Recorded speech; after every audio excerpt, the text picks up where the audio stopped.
ભાઈઓ પહેલાં તો જુઓ, આરોપી એમ ખુદ કહી રહ્યો છે હોસ્પિટલ અંદર જે એને કાળી ટોપી પહેરાવવામાં આવી છે ને આરોપી એવું બોલી રહ્યા છે કે ફરીવાર હું ગુજરાતની અંદર હવે નહીં આવું અને ગુજરાત સામે પણ નહીં જાઉં। પણ મિત્રો હવે પહેલાં વિડીયો સાંભળો।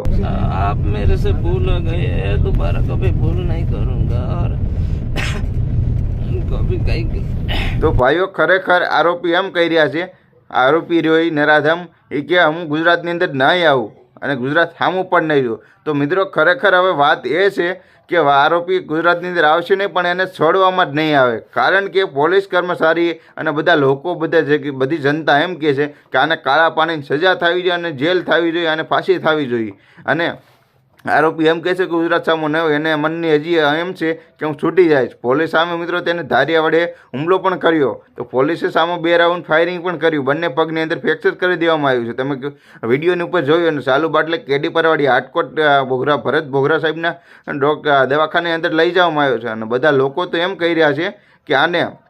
હવે સીધો મારી નાખો, એટલે કે ફાંસી આપી દો, કારણ કે જ્યારે જસદણની અંદર જ્યારે હાલા ખાસરનું જ્યારે રાજ હાલતું હતું ત્યારે એ સમયની અંદર જ્યારે આ કાયદો હતો કે બેની દીકરીઓ માથે કોઈ જો નજર બગાડે તો એની બંને આંખોની અંદર ગરમ હરિયા કરી અને બંને આંખો એની ફોડી નાખવામાં આવતી હતી અને લટકાવી દેવામાં આવતા હતા। જ્યારે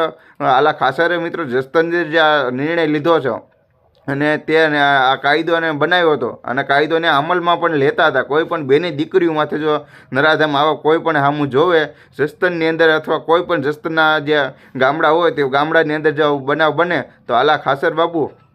તેને બંને આંખની અંદર આંધળો કરી નાખતા, એટલે કે બંને આંખની અંદર હરિયા ઘુસાડી દેતા હતા। તો એવી રીતનો આ નરાધમ સાથે કરો અને આને જીવ તો મેકવાનો નથી, બધા જનતા એમ કહી રહી છે। તો તમારું મિત્રો શું કહેવું છે? મિત્રો જસદણની અંદર જ્યારે આપણે કુરજીભાઈ બાવળિયા પણ રાજ કરી રહ્યા છે અને ઘણા બધા બીજા લોકો પણ છે મિત્રો, બધા લોકો જાગૃત થાવ અને આ જે શખ્સ છે એ શખ્સને જેમ બને એમ સજા થવી જોઈએ, કારણ કે આ 6 વર્ષની દીકરી સાથે આવું કર્યું અને મિત્રો આવું તો કર્યું, સાથે સાથે અને શરીરની અંદર એને પ્રાઇવેટ પાર્ટ ઉપર મિત્રો સરિયા પણ ઘુસાડવા આયા છે, દીકરી જો રડવા લાગીને તો મિત્રો હવે વિડીયો સારો લાગે તો લાઈક કરજો, કારણ કે સારો મિત્રો આ વિડીયો ન લાગે તમને મને ખબર છે, કારણ કે આ દીકરી સાથે આવું કેવું કર્યું મિત્રો, ખાલી જાણકારી સારી લાગે એટલા માટે લાઈક કરવાનું કહું છું। બાકી આપણે લાઈક છીએ અને